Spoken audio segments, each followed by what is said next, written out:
been rejected for asylum 4 times, but is persisting with another claim.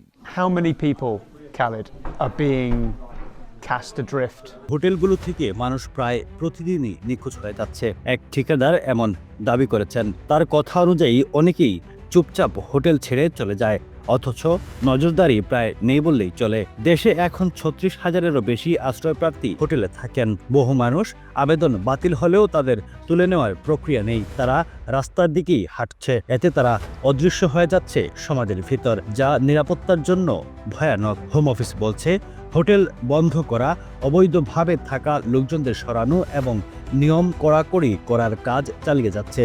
তবে মাঠের বাস্তবতা বলছে সমস্যা এখনো বড়ই জটিল। বাংলাদেশের টাটকা সবজি, ভেন্ডি, করলা, কচুলতি, শিম বিচি, জলপাই সহ নানা পদের সবজি, দেশীয় সবজির স্বাদ উপভোগ করুন।